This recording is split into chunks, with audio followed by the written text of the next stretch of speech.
Efésios 3,14. Efésios 3,14.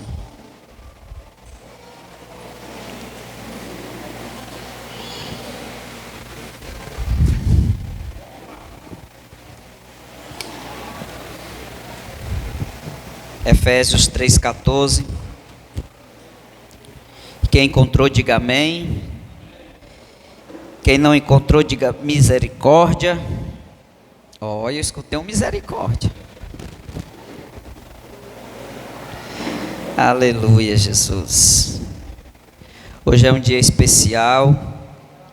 Hoje nós vamos apresentar a igreja e ungir os casal líder do louvor. Há quase 5 anos nós estávamos buscando e Deus foi nos mostrando e confirmou. E aí a gente já, após a confirmação, nós já selamos e hoje a igreja vai conhecer. Alguns já sabem, mas toda a igreja vai ter a oportunidade de ver, né, esse casal sendo apresentado e consagrado no altar. Diz então assim o texto de Efésios 3,14. A partir do 14 nós vamos ler até o 21. E diz assim: e por esta razão eu me ponho de joelhos diante do Pai, de que toda a família nos céus e na terra recebe o nome.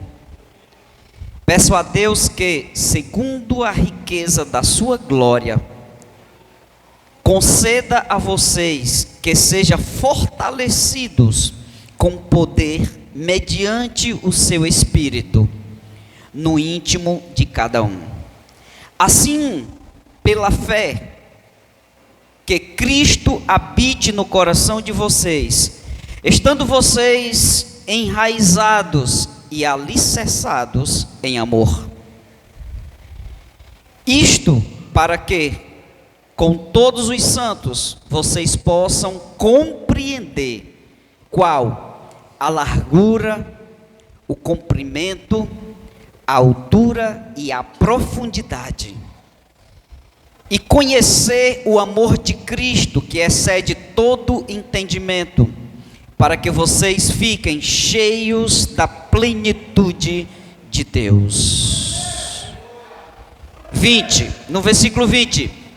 Ora, aquele que é poderoso para fazer infinitamente mais do que tudo que pedimos ou pensamos, conforme o seu poder que opera em nós. Diga amém.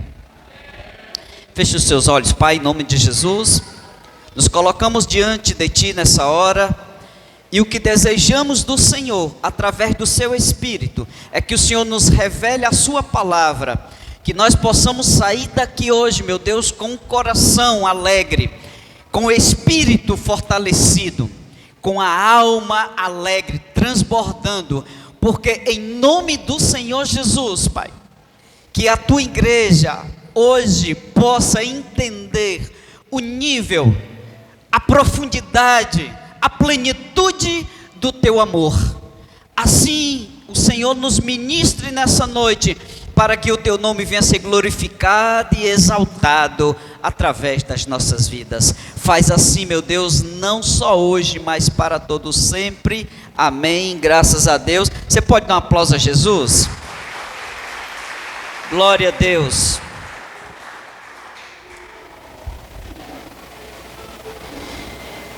Eu li todo o texto, mas eu quero me deter aqui apenas uns 3 versículos.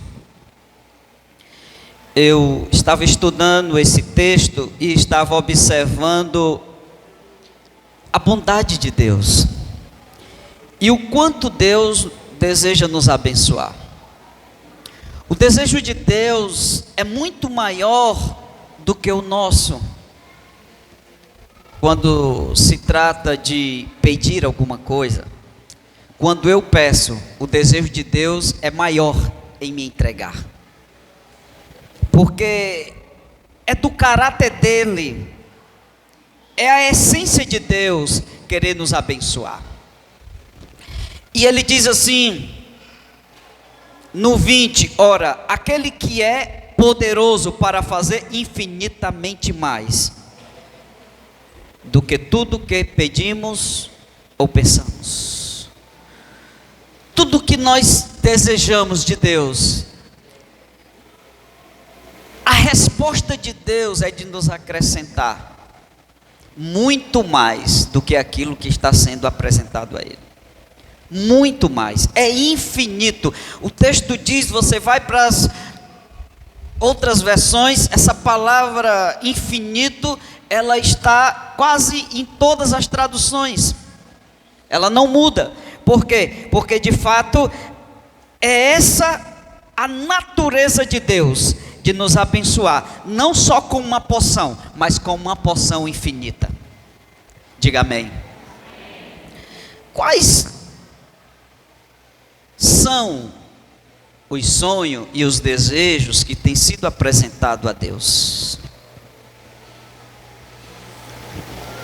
Alguns já estão bloqueados porque a fadiga do tempo da espera já cancelou muitos, já se fadigaram. Mas eu quero lembrar para você hoje que tem uma promessa para você. Ele diz assim: Ele é poderoso para fazer infinitamente mais. Então Deus tem mais para te entregar. E se Ele já fez, Ele ainda tem mais. Diga, mais. Deus tem mais para me entregar. Porque Deus, Ele não se limita. Deus, Ele não é limitado em nada. Então tudo que almejamos, Deus, Ele quer nos entregar. E quer nos entregar uma porção diferenciada, né? Quem recebe? Quem recebe o mar de Deus? Oh, glória a Deus, eu recebo também. Você recebe, pastor, o mar de Deus? Glória a Deus. Então Deus tem mais para nos entregar. Então Paulo, ele estava aqui fazendo uma oração, falando com aquele povo de Éfeso, a igreja de Éfeso, e ele estava conscientizando a bondade, o amor de Deus, que eles precisavam conhecer a Deus, a natureza de Deus. Olha o versículo 17, ele diz assim: assim pela fé que Cristo habite no coração de vocês, estando vocês enraizados e alicerçados em amor.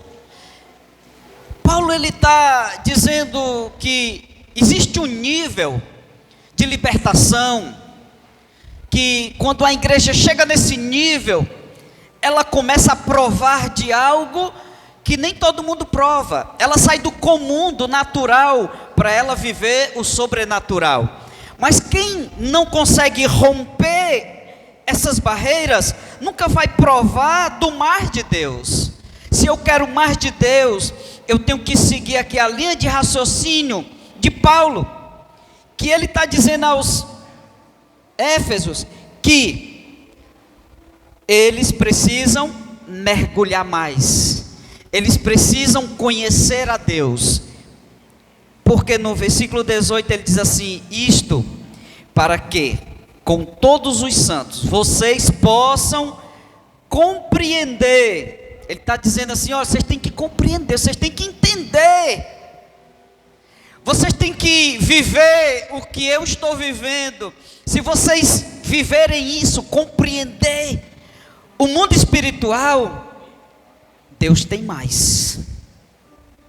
Compreender qual a largura, o comprimento, a altura e a profundidade. O que Paulo está querendo dizer aqui? Que existe uma profundidade. Eu preciso me aprofundar nele. Eu preciso compreender a bondade e o caráter de Deus. Porque uma vez eu compreendendo o caráter, a bondade de Deus, eu vou entender que Deus pode mais por mim, que Ele pode me alcançar e que Ele pode me acrescentar. Mas é um processo. Ele está dizendo: olha, vocês precisam mergulhar em amor. Mergulhar no amor. Porque a gente tem percebido que ultimamente, nesses últimos anos, né, a gente percebe que a igreja ela tem dificuldade de se mover no amor. Existe uma parte da igreja que se move no automático.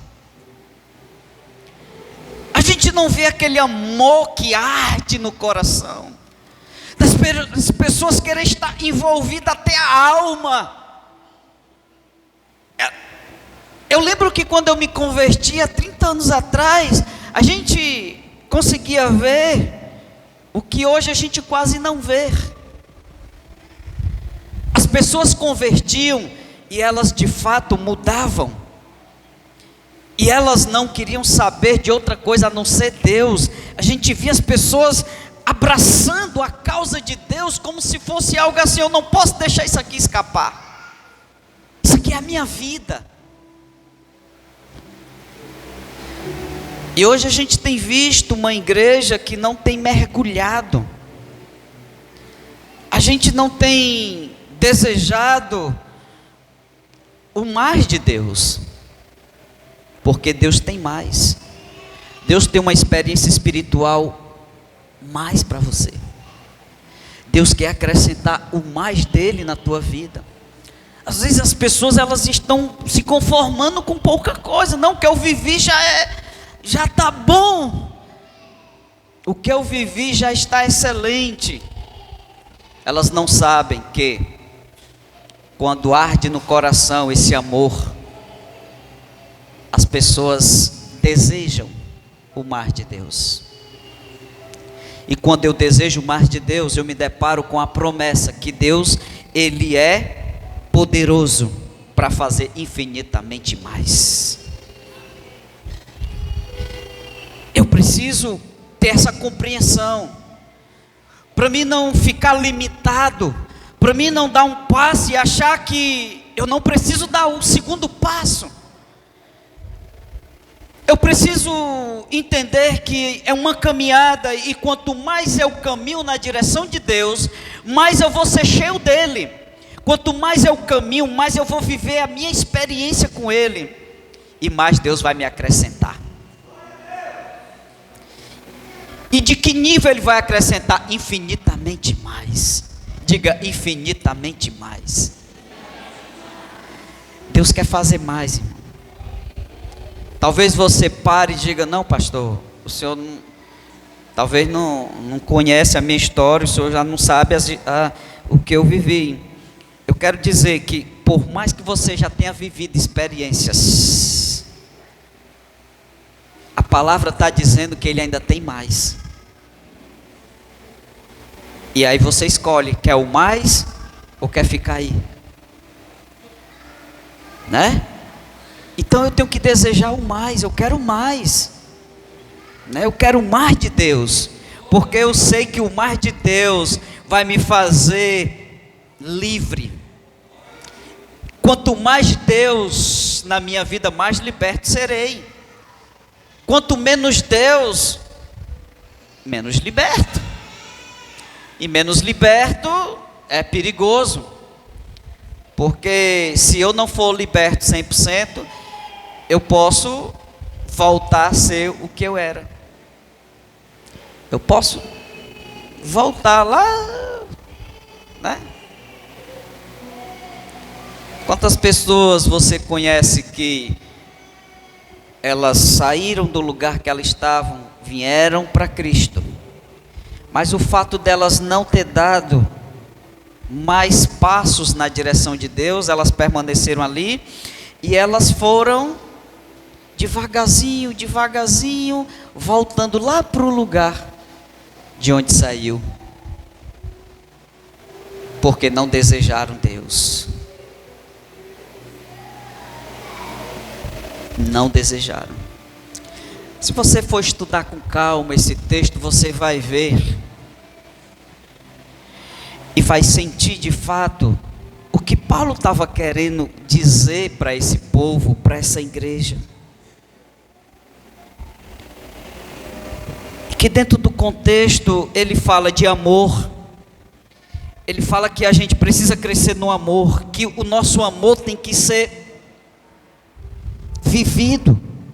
Eu tenho que conhecer esse amor, eu tenho que conhecer o caráter de Cristo, eu tenho que conhecer a bondade dele, eu tenho que mergulhar nele, eu tenho que viver. Por quê? Porque tem uma promessa, porque o mais de Deus, ele vai vir na nossa direção, quando também nós dermos o mais para ele. Quando eu me dedicar mais, quando eu decidir amar mais. Então, quando eu chego nesse nível, irmãos, eu chego no nível de que o mundo, ele já não me pertence mais. Mas enquanto eu estiver agarrado em alguma coisa do mundo, preso em alguma situação, elas vão me bloquear, vão criar bloqueios, e eu não vou viver no nível que Ele está querendo que eu viva. Ele está dizendo que eu tenho que viver para que vocês possam compreender. Eu tenho que compreender a profundidade do amor, do conhecimento, da espiritualidade, da intimidade. Eu tenho que desejar isso. Quem está falando aqui é um homem que outrora perseguia os cristãos, mas quando ele entregou sua vida para Jesus, ele entregou de verdade, e ele não se limitou a nada, ele não deixou que nada o bloqueasse. E ele relata em uma das suas epístolas que ele foi arrebatado até o terceiro céu. Ele viveu e ele disse: se eu falar, vão se escandalizar. O que eu vi, eu não fui autorizado a falar. É tão forte, é tão poderoso que eu não fui autorizado a falar o que eu vi. De tão poderoso que foi. Porque ele conheceu a altura, a largura, o comprimento e a profundidade desse amor. Ele pôde viver a plenitude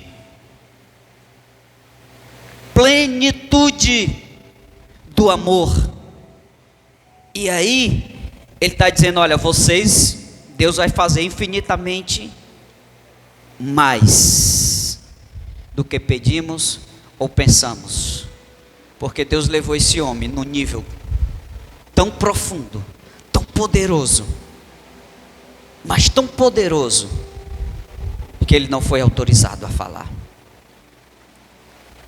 Eu fico impressionado com Paulo, porque Paulo chegou depois dos apóstolos, terceira geração, mas ultrapassou a todos em obras.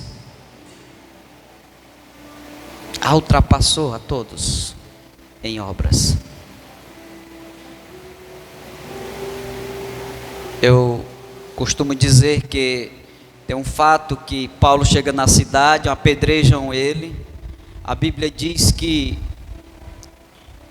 entendendo que ele já estava morto, ainda jogaram ele lá no penhasco. Morreu, pega pelas pernas. E aí toda aquela multidão entende que ele morreu, porque a forma como ele se encontrava, de fato ele não respondia nenhum estímulo. É como se ele tivesse morto. Mas sabe o que é que acontece com aquele homem? A Bíblia diz que ele se levanta, sacode a poeira e vai pregar noutra cidade. Como assim? Alguns dizem assim: não, ele fingiu. Ninguém leva pedrada na cabeça, ninguém é esbagaçado de pedrada, jogado num penhasco, e o cabo vai fingir que está morto. Já aconteceu o fato de no presídio, em alguns massacres, o cabo se meteu lá entre os mortos e conseguiu se safrar. Mas o cabo levar pedrada na cabeça, porque o apedrejamento era de morte. O povo naquela época tinha uma técnica de matar um na pedrada, meu amigo. Davi é um exemplo. Era habilidoso na pedrada, né? Se fosse para trabalhar na pedra, menino, era igual uma metralhadora. Eles conseguiam facilmente, porque eles tinham uma técnica, uma habilidade de apedrejar e poucos minutos a pessoa está lá morta. E eles fizeram assim com Paulo. Quando ele não estava mais se mexendo, estava lá todo esbagaçado, pegam ele, jogam ele lá no penhasco. Aí o cabo se levanta, não tem uma unha quebrada, não tem nada quebrado, sacode a poeira e vai pregar em outra cidade. Isso é o mar de Deus. Eu acredito que ele nunca pensou, nunca passou pela sua mente, ele nunca pensou, não imaginou. Talvez ele nunca tivesse pedido isso, mas Deus surpreende aqueles que o amam de verdade. Deus surpreende, irmão. Observe que quando o povo sai do Egito e é encurralado do lado montanha, direito montanha, esquerdo montanha, na frente o mar e atrás Faraó.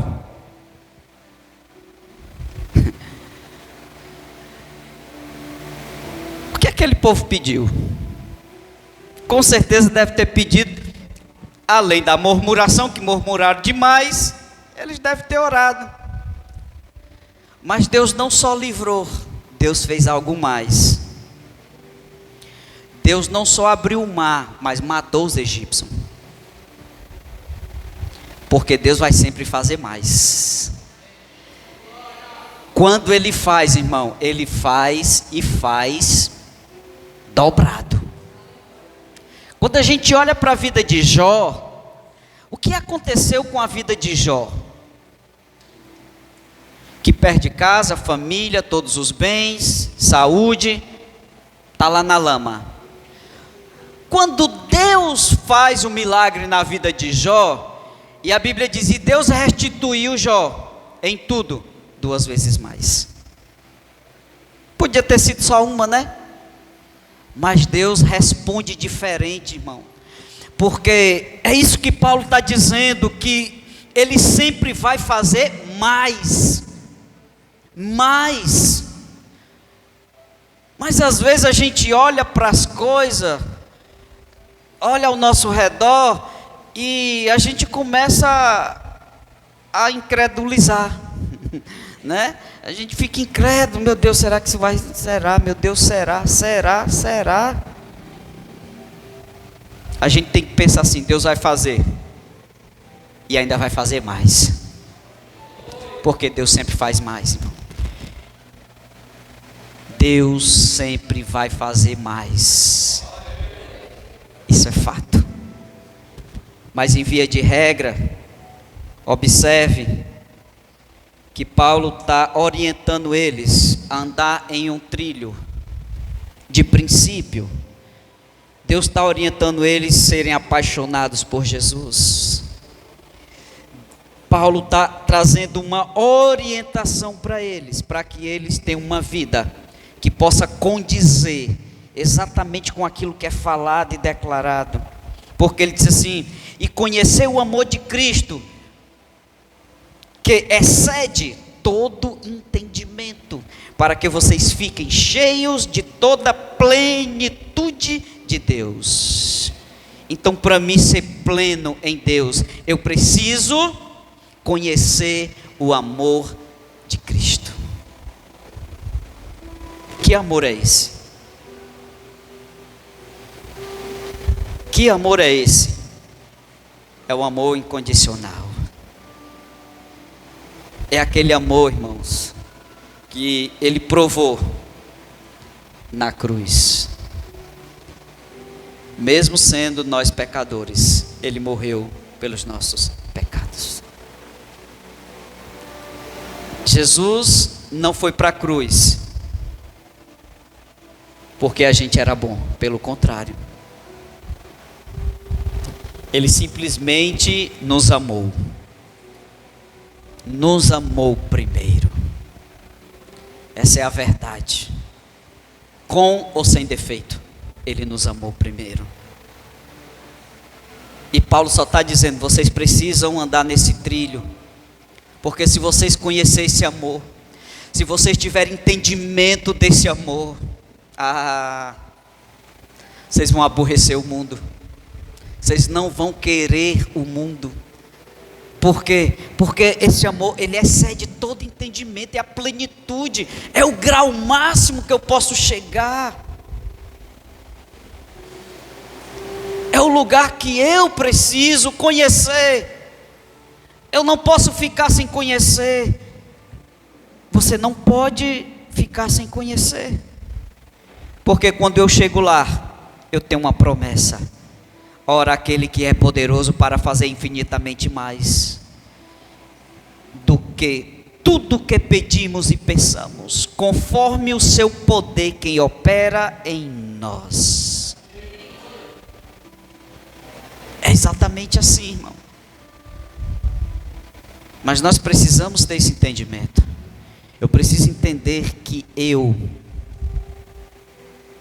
tenho que amar a Deus nesse nível, de que Deus sempre será a prioridade na minha vida. Deus é a minha prioridade máxima. É isso. É quando eu vivo em torno dEle, porque eu vivo para Ele todas as coisas. Mas quando eu me posiciono diferente, eu estou dizendo para Ele que eu não conheço esse amor. Eu não sei que amor é esse. Eu não conheço. Eu não conheço. Tem muita gente que ainda não conhece. E para nossa surpresa, muita gente que já até confessou o nome de Cristo, mas ainda não conhece dentro de uma profundidade esse amor. Mas hoje a palavra está nos motivando a conhecer mais esse Deus, a conhecer mais. O nosso problema é que a gente não quer conhecer nesse nível que Paulo está ensinando aqui. A gente precisa ter essa profundidade no amor, porque é esse amor, irmão, que ele está dizendo assim, e conhecer o amor de Cristo, que excede todo entendimento, para que vocês fiquem cheios de toda plenitude de Deus. Você quer ser cheio? Você quer chegar na plenitude? Então vamos ser mais apaixonados. Porque eu mais apaixonado, quando eu compreendo, quando eu entendo todo o projeto de amor de Deus, quando eu entendo o projeto da redenção na minha vida, eu pulo de fase, porque aí eu sou amparado por uma promessa, e Ele diz assim, ora, aquilo que eu peço,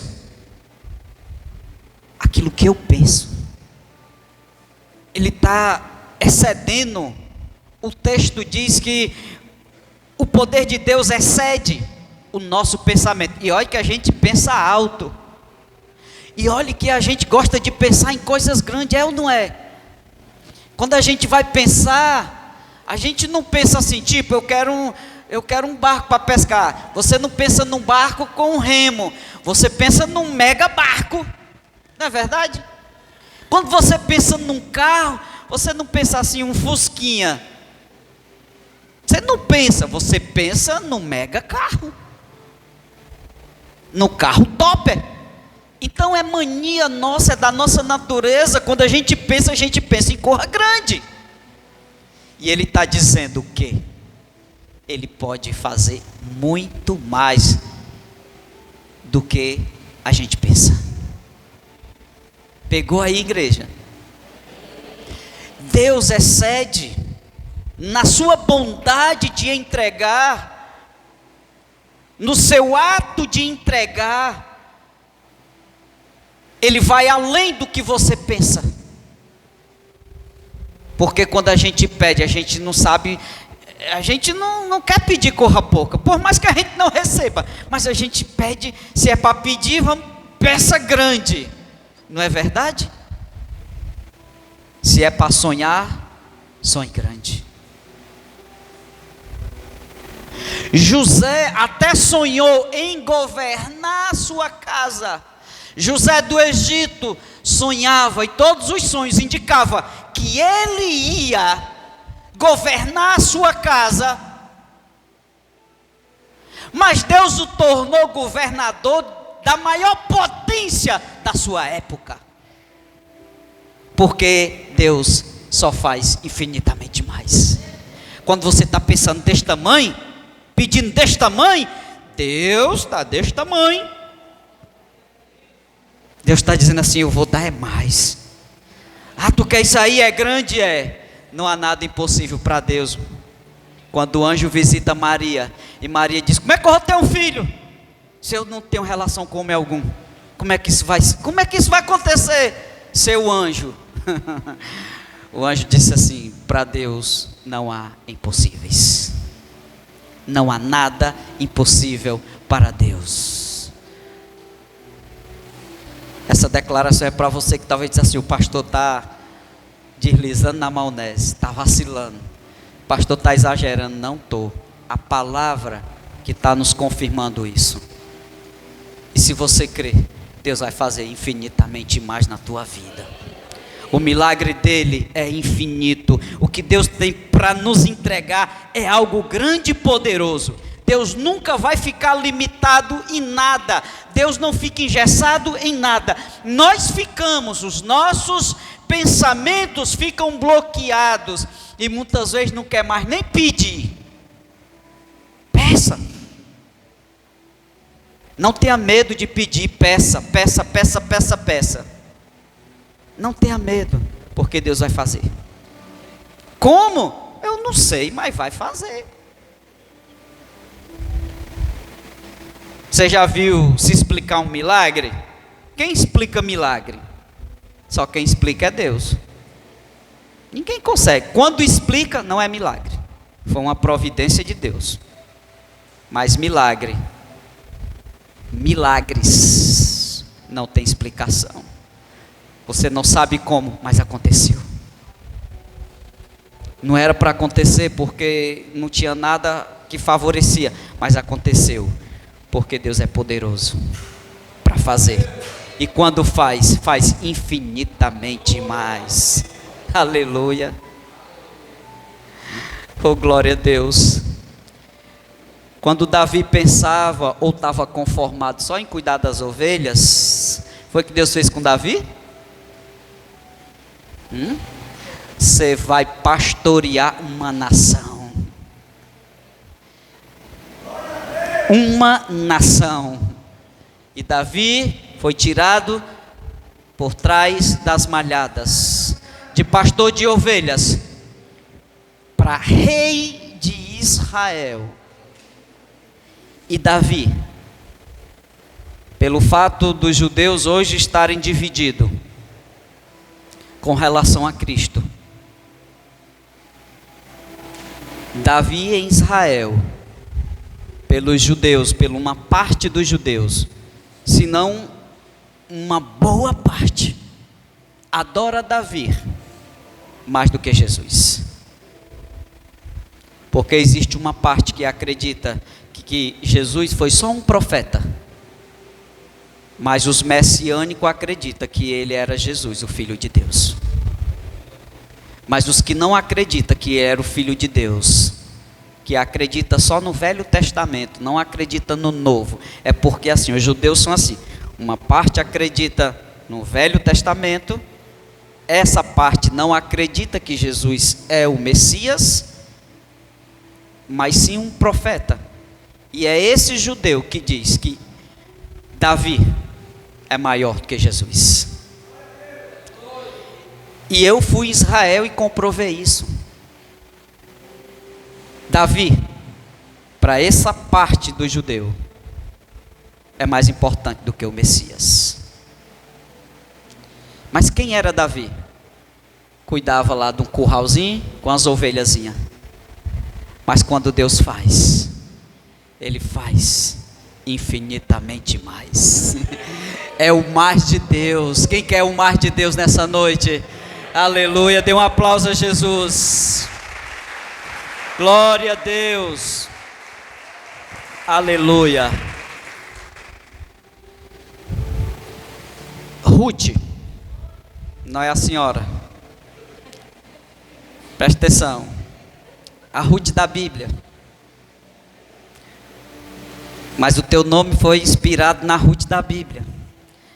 Tu é a minha Ruth, que foi inspirada na Ruth da Bíblia. Ruth saiu de casa para pegar alimento. Mas Deus deu uma família para ela. Deus levantou um Boaz. Aleluia. E não deu só o alimento. Porque quando Ruth e Noemi voltam para sua terra natal, elas voltam pobres, sem nada. E vão pedir comida nos campos. E o dono daqueles campos permitiu que Ruth pegasse das migalhas que caía no caminho. Mas aquele homem tão poderoso se apaixona por Ruth e abençoa Ruth no nível tão poderoso que se torna o marido dela. E Ruth se torna uma das mulheres mais poderosas daquela geografia. Porque quando Deus faz, Ele faz sempre infinitamente mais. Aleluia. Oh glória. Pois dê um aplauso a Jesus e fica de pé.